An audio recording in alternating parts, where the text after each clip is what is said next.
जय गुरु जी। सत्संग by Jaya aunty on 9th September 2017।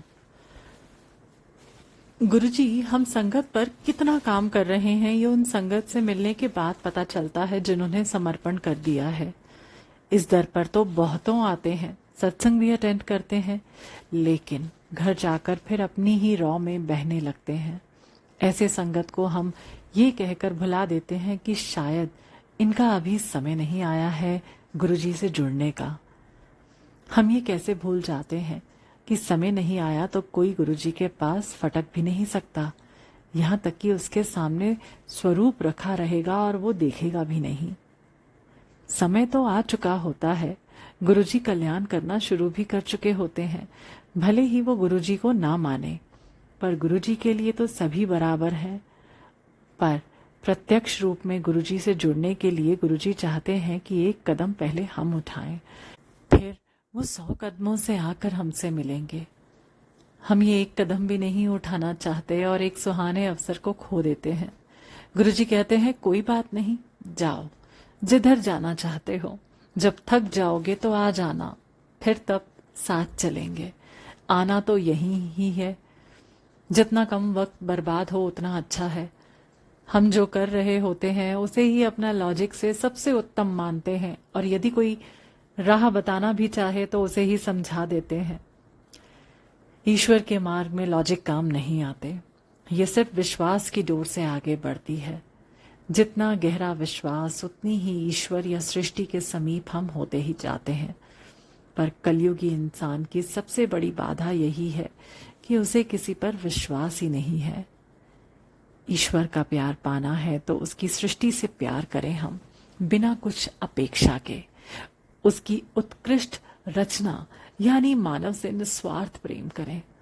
ईश्वर का प्यार हमें खुद ब खुद मिल जाएगा, कहीं दूर जाने की आवश्यकता नहीं है। रोजमर्रा की जिंदगी में आने वाले जीव जंतुओं से भी अपना प्यार बांट सकते हैं हम। इसके लिए कोई बेसिक नियम नहीं है, ये तो भाव है जो अंदर से आता है और सामने वाले को बता भी जाता है। हम कहा करते हैं कि हम अपने परिवार से बहुत प्यार करते हैं, पर यहाँ भी हम झूठ ही बोल रहे हैं। ये प्यार हमारा निस्वार्थ नहीं है, इसके बदले हम में कहीं ना कहीं कोई अपेक्षा है, और संसार की हर रचना अपने परिवार से प्यार करती है।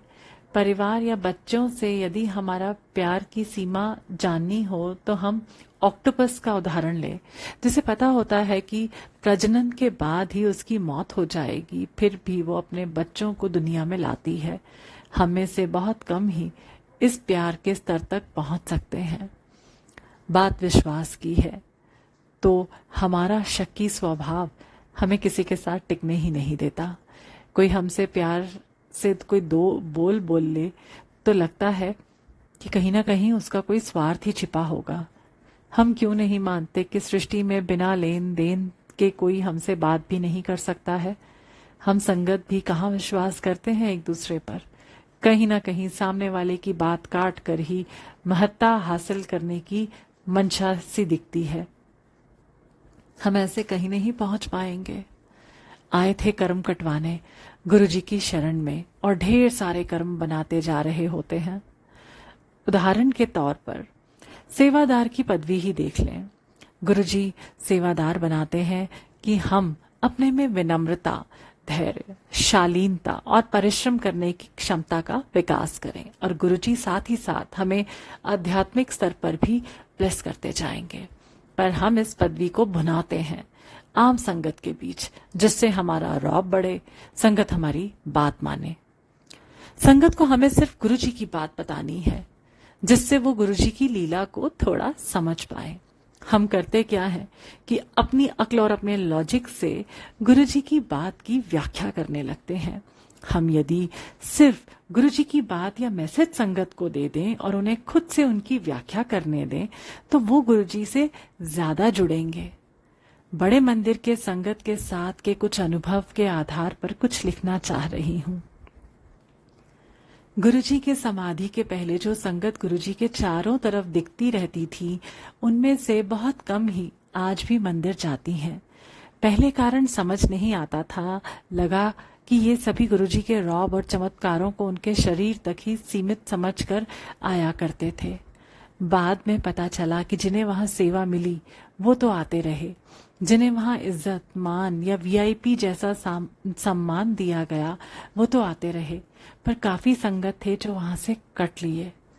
एक कारण तो उनके कटने का था गुरुजी की शारीरिक उपस्थिति को मिस करना। दूसरा, उन्हें गुरुजी के असली फॉर्म की तब पहचान नहीं हुई थी।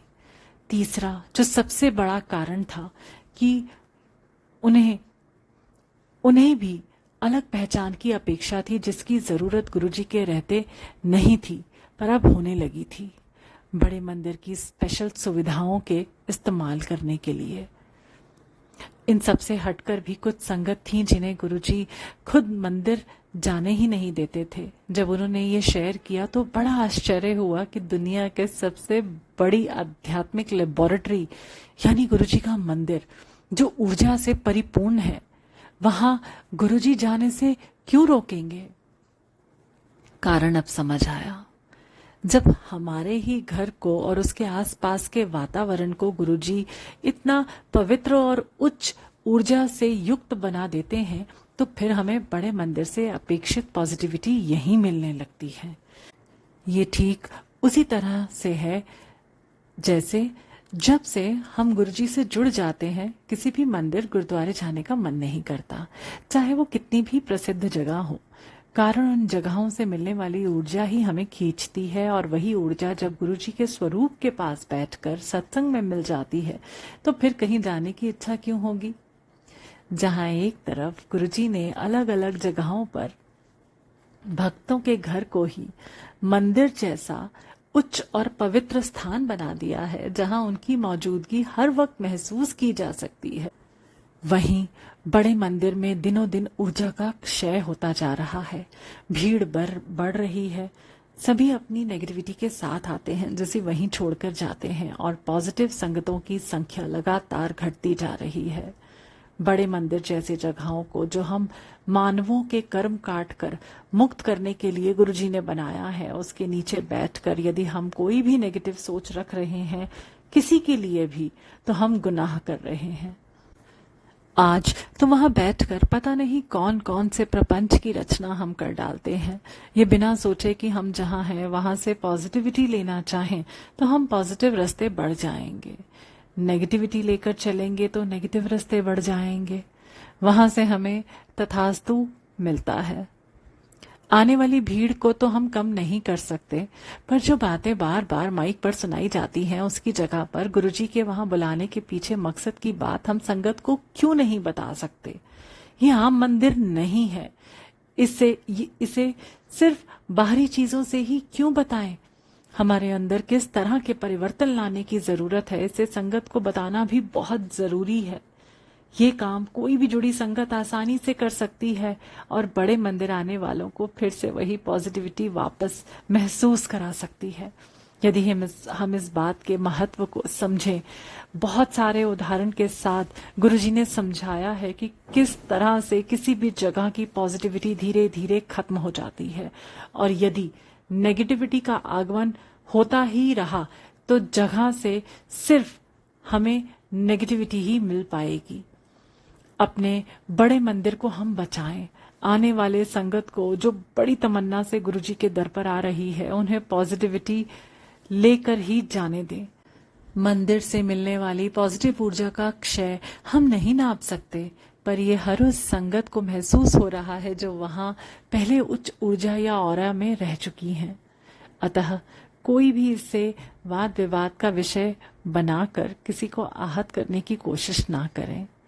इसकी जगह सभी संगत मिलकर मंदिर की पहले वाली गरिमा को लौटाने की चेष्टा करें। अभी देर नहीं हुई है।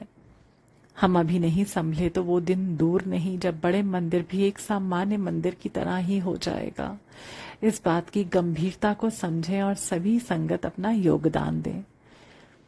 एक सबसे सरल उपाय है कि जितनी देर हम वहां टिकें, लगातार या तो शब्द हमारे अंदर चलता रहे या फिर जाप चलता रहे। बहुत शक्तिशाली है ये गुरु मंत्र, सब कुछ बदल सकता है। ये तो सिर्फ क्षेत्र की ऊर्जा बढ़ाने की बात है, जिसे हम मिलकर जरूर कर सकते हैं। इस बात के लिए ना तो किसी से कोई आज्ञा लेने की जरूरत है और ना ही हम वहां के किसी नियम की अनदेखी कर रहे हैं। हमारा मंदिर है, हमें इसे बचाना है। हम बस इतना सोच लें कि हमारे भाव को गुरुजी ब्लेस कर देंगे।